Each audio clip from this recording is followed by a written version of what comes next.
This is a piece, I can't call it a monument because Bob doesn't make monuments, but it's a work, and it's a work of art and installation that people will come from everywhere to see. I mean, I was down there yesterday and today, and it is fascinating to people, and to me, it's fascinating because it's constantly changing. It is not the same for 30 seconds.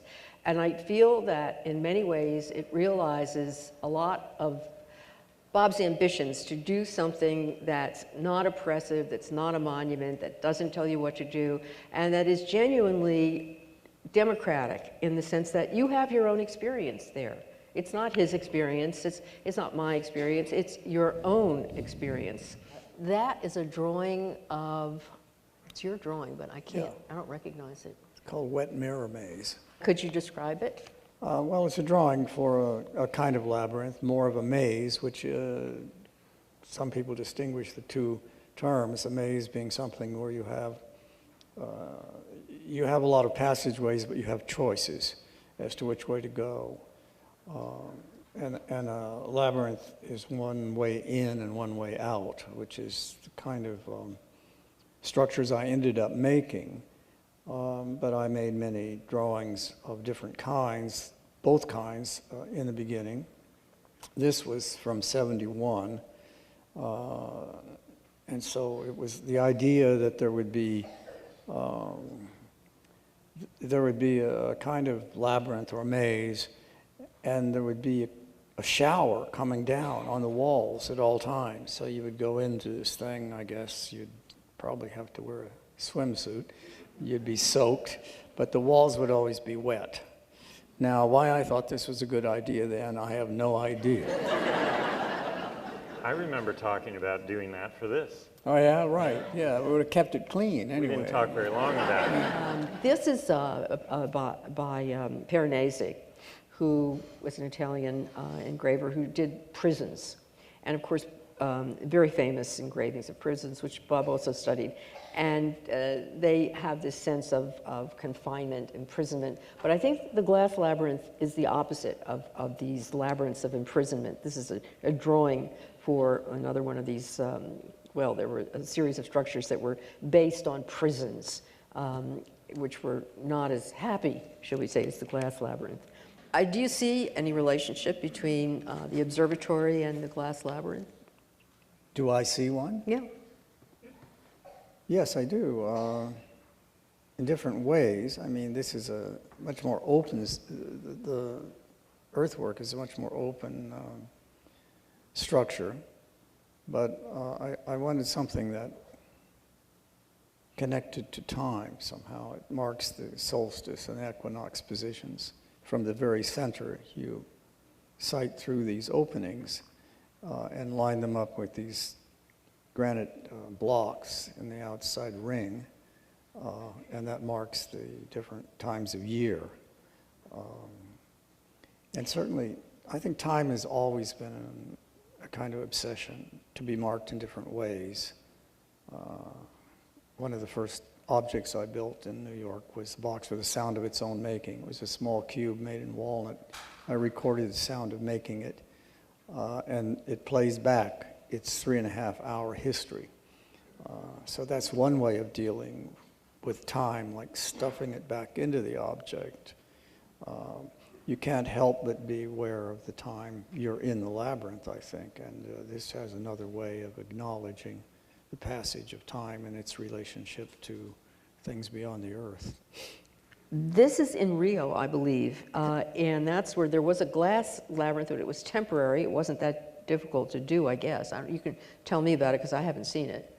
It's a lot smaller, and it has another difference, a big difference between the one here. The one here is made of a glass that actually I had never seen before. Maybe Steve can talk about it, but you look through many layers of glass in the labyrinth here at the Nelson, and there's no opacity building up. In this one, it turns green, and people through several layers begin to not disappear, but become vague in some way. So you have a different play of reflections and opacity. So I don't know, where did this glass come from, Steve? The glass comes from Oldcastle, which has factories all around, and we happen to have one in Missouri. And it's just, you know, low iron, it's just the clearest glass known to man at this point in time. Yeah, it's amazing. Did you do a lot of research to find it? We did, to find the right, it really came down to kind of some of the structural issues and the performance required for the glass to stand up in high winds. For 100 years at least? And we were kind of battling, you know, those performance issues with the desire to have the work be immensely clear. How did you decide on the site? Well, I walked around the campus of the Nelson, and that seemed like a good place. It seemed like the perfect place, as a matter of fact. You could see it. It's always important, has been important for me in the labyrinths to be able to view above, and you get a kind of gestalt of the whole thing when you see it from the top. And this is emphasized, especially in this one, by the bronze cap, that this outline of bronze. You see the channels or the passageways. That's one perception. When you're inside, you don't have any of that. The screen. You don't even know exactly where you are. So I've always liked these two aspects of your experience based on those two kinds of information, I guess. So it satisfied that. You could get above it slightly and see down on it, and it had enough room around it. There wasn't anything too close to it. I wanted a little isolation from everything else. So I couldn't find a better spot for it. So that's how I picked it. This work took a long time, and it isn't just getting it done. It's decisions have to be made all along the way, and changes are made all along the way. It has very little relationship now to what it was when it started. It's a dynamic process that goes on.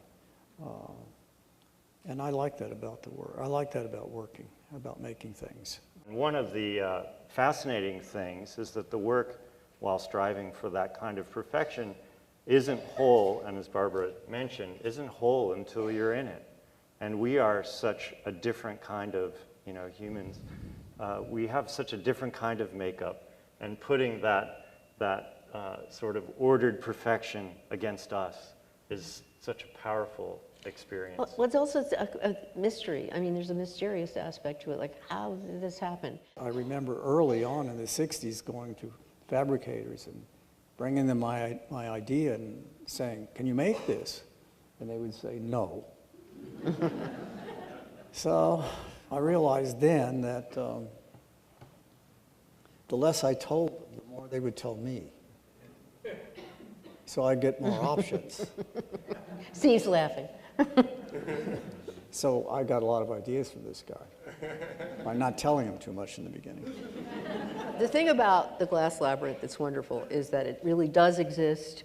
People really can experience it, and many people really, I think, will come to see it because it is this kind of miraculous apparition. It's something that really shouldn't exist. I guess that's part of what I like about it.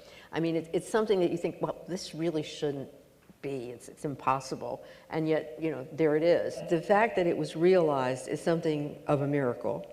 It's also a miracle that Bob was willing to see it through because there were moments. And that Julian had the extraordinary courage, as did the Hall family, and the foresight and the imagination, but especially the courage to do something this great and this difficult. And I think you have to really say everything's up to date in Kansas City. It really is.